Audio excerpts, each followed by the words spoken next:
that gives life, nurtures, and transforms society. In our culture, we worship Durga for strength, Saraswati for knowledge, and Lakshmi for prosperity. Yet, in reality, the daughters of Durga, Saraswati, and Lakshmi were kept to remain silent. This injustice must end. I have always believed women do not need favor, they need equal opportunities. Give a girl education, give her freedom, and she will rise higher than obstacles. Today, our women are flying fighter jets, leading space missions, running companies, and serving as a lawmaker. But friends, empowerment is not only a job, it's a dignity, respect, and safety. Every woman must have right to choose her own path, to walk without fear, and to live with honor. When you empowers a woman, you empowers a family. When family empowers, society progress. And when society progress, our nation becomes stronger. Let us pledge today that every woman must have right to take her own decision, to educate it, to respect it, and free. Because when women rises, India rises. This is my faith, this is my dream, this is my India. Thank you. Thank you. Your message really resonated. Now, please welcome contestant number 2.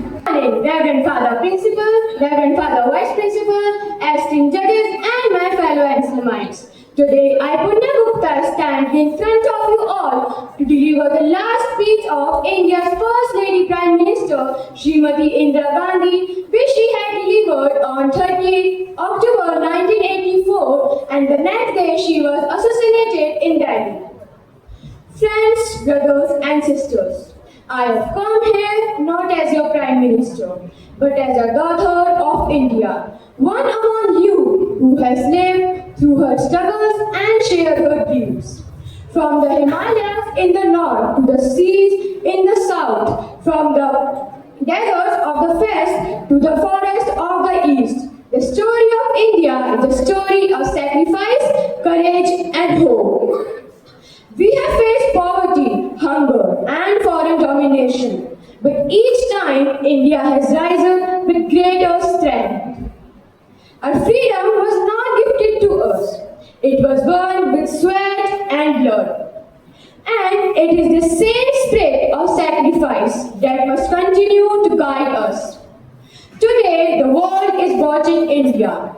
Some doubt our unity. Some question our democracy.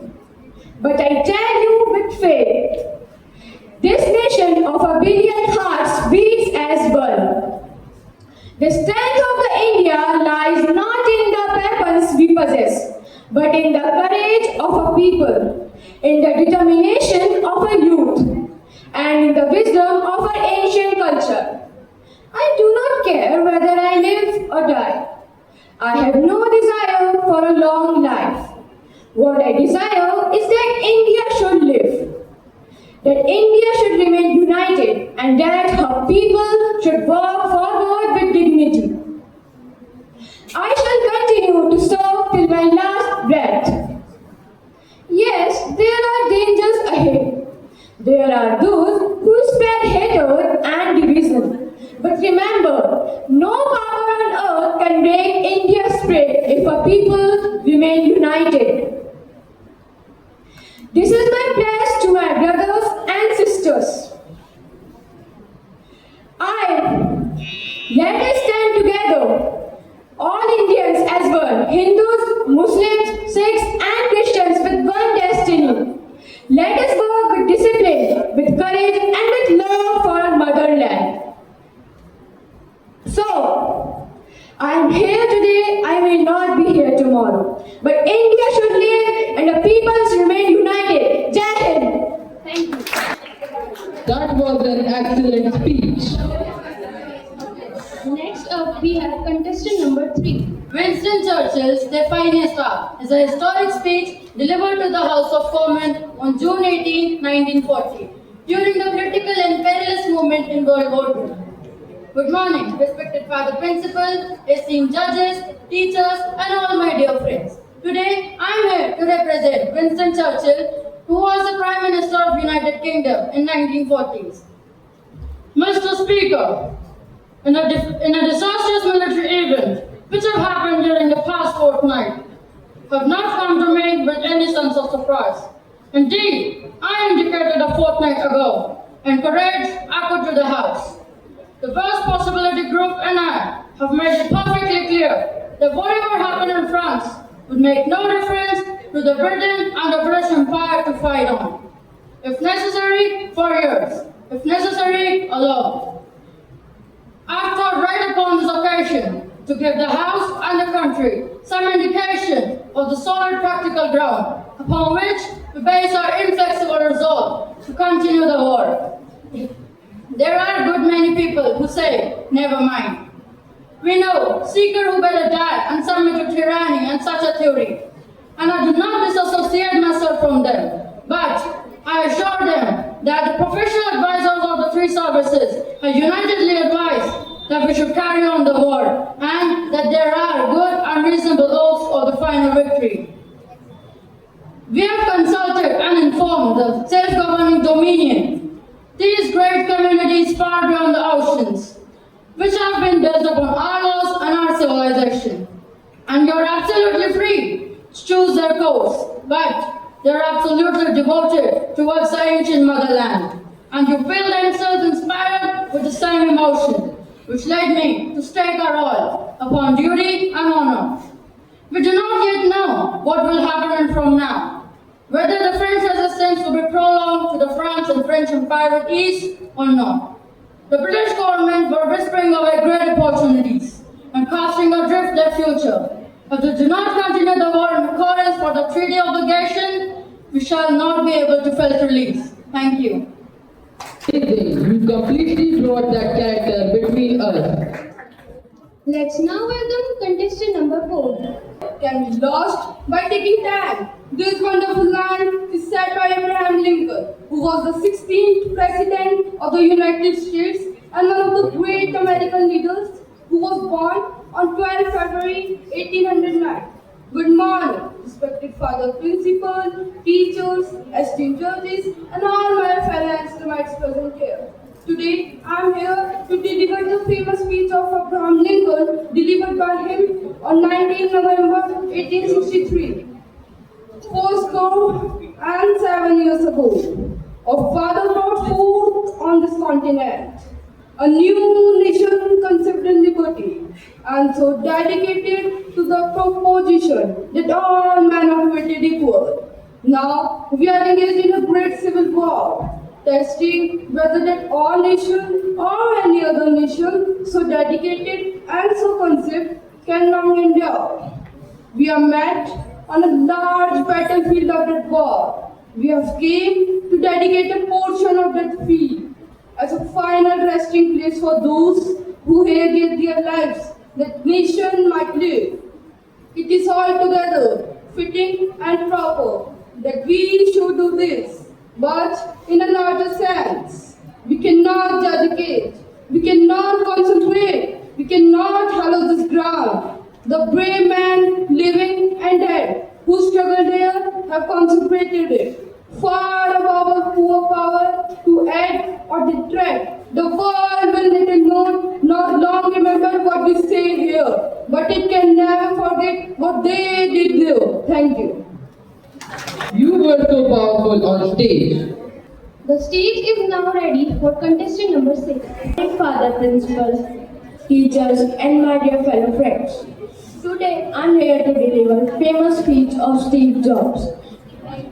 That containing the lines, "Your time is limited, so don't waste it," which he was delivered in 12 June 2005 in Stanford University Commendation Ceremony in California.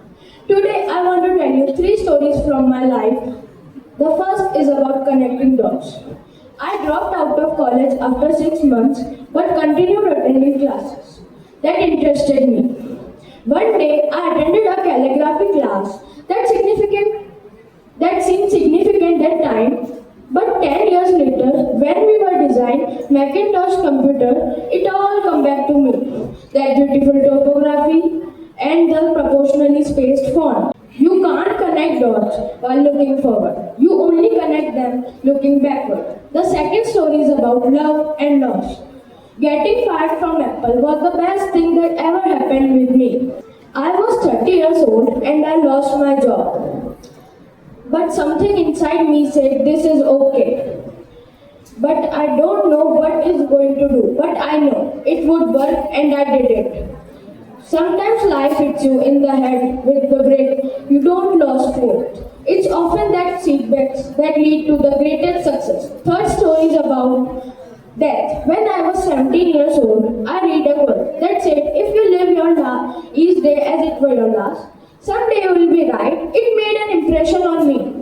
If today were the last day of your life, but you do what you really want to do today, whenever the answer is no for too many days in a row, I know I need to change something. Your time is limited, so don't waste in living someone else's life. Don't be trapped by dogma, which is living in the result of other people. Have courage to follow your heart and institution. They somehow already know what you truly want to become. Stay hungry, stay foolish, and most important, stay true to yourself. Thank you. Thank you. That was a powerful and moving delivery. Taking the stage, we have contestant number 7. Good morning, the Reverend Father Principal, Reverend Father Vice Principal, judges, teachers, and my dear friends. Today, I, Ruth Singh, stand before you to proclaim a world-famous speech delivered by Swami Vivekananda at Chicago on 11th of September 1983. Brothers and sisters of America, it fills my heart with joy unspeakable Teachers are to sitting at the rise back. in What tell me? response of the warm and cordial welcome which you people have given us. I thank you in the name of Mother of Religion. I thank you in the name of most older and ancient monks. And I thank you in the name of millions and millions of Hindu people of all classes and sects. Today, I feel proud to belong to a nation which taught world both toleration and universal acceptance. We not only believe in universal toleration, but in that all religions are true. I feel proud to belong to a nation which sheltered the persecuted and refugees of all religions and nations. Today, on this special occasion, I quote to you, brethren, a few lines from a hymn which I repeated from my earliest of boyhood. As the different streams have their different sources in their different places, take me to the different tendencies, varies the come crooked or straight. They end lead to thee. This is a code which awakens our brain to glory. Or we say, this is a code which paves our mind to enlightenment. The present connection is the most august assembly ever held. It itself a message, a declaration to the world, a wonderful principle preached in Gita. Whoever come to me, in whatever form, I read to them. All men are struggling through their different paths. In end, these paths are connected to me. In the end of my speech, I frequently say that the world come together and raise the humanity. Jai Hind, Jai Bharat. Thank you. Delivery was fantastic. I would now like to introduce contestant number 8. Respected Father Principal, Vice Principal, teachers, and my dear friends. Today, I am delivering a speech that was delivered by Dr. APJ Abdul Kalam in Hyderabad in 4th August 2001. I, Dr. APJ Abdul Kalam, stand before you to talk about a simple topic, dream. Dream, dream, dream. Dream transforms into thoughts, and thoughts into action, and actions into results. You have to dream before your dream can come true. I always believe that the ignited mind of youth is the most powerful resource that ever found in the soil of our land. You have to remember these 3 golden rules.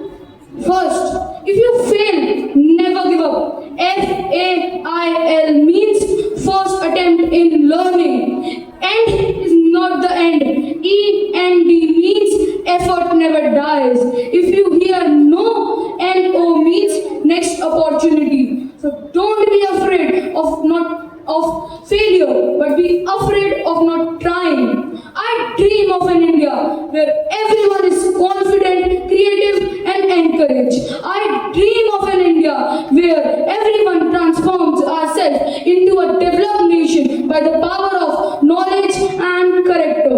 The future of India is in your hands. What you have to do, just you believe in yourself and work with dedication. Let us work together. Let us dream together. Let us together build a nation that will shine its prosperity, progress, and peace. Remember, you are the future, you are the hope, and you are the change. Jai Hind, Jai Bharat. Thank you. That was a great speech. Our next speaker is contestant number 9. Good morning, respected Father Principal, Vice Principal, esteemed judges, honorable teachers, and my dear friends. Today, I stand before you all with the words of a man who shook the world with his dream. He was not just a leader, but a voice of millions who suffered injustice. Yes, I am talking about Dr. Martin Luther King Jr. Dr. Martin Luther King Jr. His iconic speech that he gave on 28 August 1963 continues to inspire people all around the globe to fight against discrimination. Now, allow me to perform a small excerpt of his immortal words. I have a dream that one day this nation will rise up and live out the true meaning of its creed, that all men are created equal. I have a dream that one day, on the raddles of Georgia, sons of former slaves and sons of former slave owners will be able to sit down together at the table of brotherhood. I have a dream that one day, even the state of Mississippi splattering with the heat of injustice and discrimination will be transformed into an oasis of freedom and equality. I have a dream that one day, people in this nation will not be judged by the color of their skin, but by the content of their character. I have this dream today. I have a dream that one day, down in Alabama with its vicious racist and its governor having its lips dripping with the words of interposition and nullification. One day, right there in Alabama, little black boys and black girls will be able to join their hands with little white boys and white girls as their brothers and sisters. I have this dream today. I have a dream that one day every valley should be exalted, every mountain and hill should be made low, every rock should be made plain, and every crook should be made straight, and the glory of the Lord should be revealed, and all flesh shall see it together. This is our hope. This is the faith with which we can walk together, to pray together, to struggle together, to stand up for the freedom together. With this faith, we will be able to walk together, knowing that one day we will be free. Free at last, free at last. Thanks God Almighty, we are free at last. Thank you. Delivered that was incredible. And lastly, let's welcome our today's final contestant number 10. Very good morning to respected Father Principal, esteemed judges, respected teachers, and all my dear friends. Today, I, contestant number 10, speak as Eleanor Roosevelt, addressing the world from Sorbonne in Paris, 1948. I stand today at the beginning of a great era. The people of the world are awakening to the recognition that human rights and freedoms must be safeguarded if peace is to have meaning. We have lived through a war that brought a great sorrow. It showed us that the disregard of human rights by any nation inevitably leads to conflict and destruction. The struggle of human rights is not the struggle of one person or one nation. It is the struggle of all people everywhere. It is the voice of those who have no voice, the cry of those who have no power. And it is our duty to make that voice heard and that cry to be answered. Freedom of speech and belief, freedom from want and fear. These are not the words to be written on paper the rights to be lived, to be defended, and to be extended to every man, every woman, and every child, regardless of race, religion, or nationality. We are often told that idols are not practical. But the truth is that without idols, we cannot have lasting peace. Without justice, there will be no stability. The Universal Declaration of Human Rights is not just a dream. It's a common standard, a guide for all nations, and a light of hope for all humanity. Let us remember that the world does not end with proclamation. Words must become actions. Governments must protect these rights, and citizens must insist upon them. Each of us carries responsibilities, for in the final analyzation, the destination of human rights lies in the hands of ordinary men and women, in your hand and in mine. My friends, the road ahead will not be easy, but history has taught us that when people stand firm for dignity and justice, no force on earth can silence them. Thank you. That was a wonderful performance.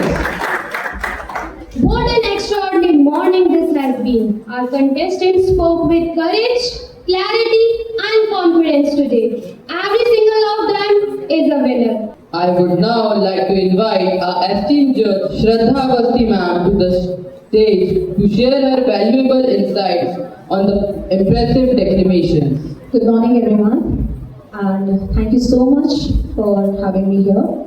It is a great honor and privilege to be a part of this beautiful event. We all witnessed the beauty of words and expressions today.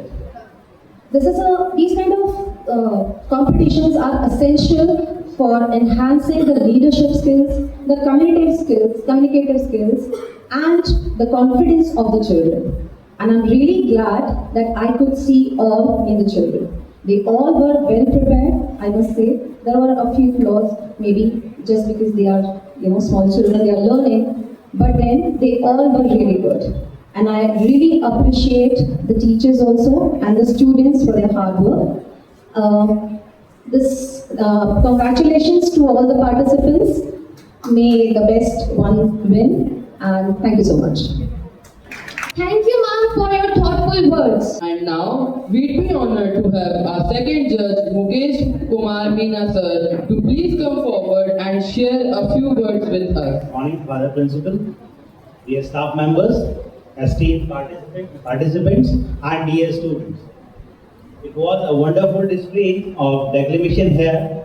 All the students, those have portrayed these characters, these contemporary and historical personalities, was excellent. Being a judge, it was very difficult to assess these such a big challenges to select us 1, 2, or 3. As you stepping forward, all the students, you all are the winners. As you step to the stage and showcase your words, you all are the winners, but it is compulsory to choose some of the student as a winner. So all the best to all the participants. Thank you. Thank you, sir, for your time and for the kind words you have shared. So now, the moment we have all been waiting for is finally here. I now invite Reverend Father Principal to kindly come forward and announce the results of today's declamation. Good morning. I'm sure that you all enjoyed the declamations. Wonderful presentations were done before us by our students. I couldn't really believe. Some of them really acted out this speech. Some of them really learned it very well and delivered so powerfully and making an impact on every hearer. So it was congratulations to all the speakers. Can you come forward here? All the speakers, can you come on the stage and stand in a line? So it was a great show. We didn't have any repeat. All were unique speeches and very good characters they spoke. First of all, I am very happy that they understood what declamation is. Earlier last year when we had a declamation, the students were coming on the stage and talking about the person. They didn't even know that they're supposed to learn by the speech of a famous personality. Rather, they were coming and talking about, Abdul Kalam. You know, Abdul Kalam was born in this place, at that date, and he worked here, worked there, and then he did that, he did this, and became finally the president of India. And in his tenure, there was a lot of peace and whatever. So, actually, declamation is not that today was a real declamation. Today we had wonderful presentations, and I liked some of them acting out their speech. You know, acting out means they are into the shoes of that particular person. Now, for example, we are Churchill.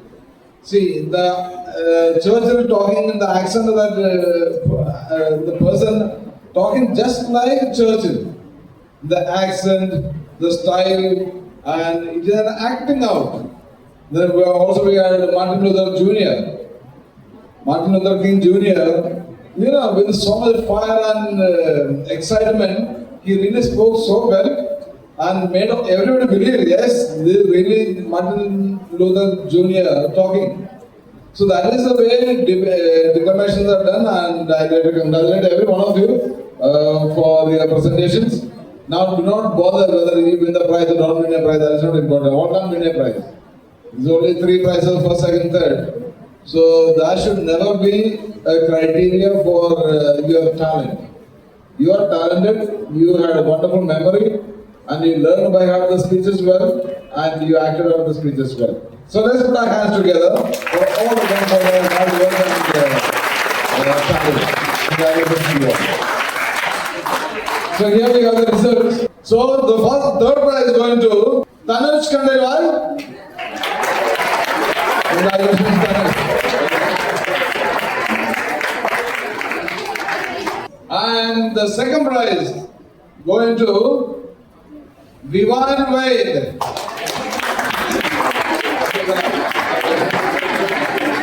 And the coveted first prize going to the girl and Pragar Sharma.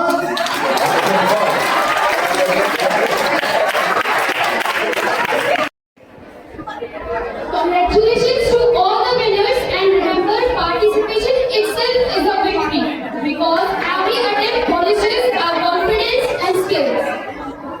We have reached the end of today's declamation competition. We hope you were moved and inspired by these words as we were. Thank you all for joining us today. This is Himan Sharma And I am Siddhi Shekhawat, signing off.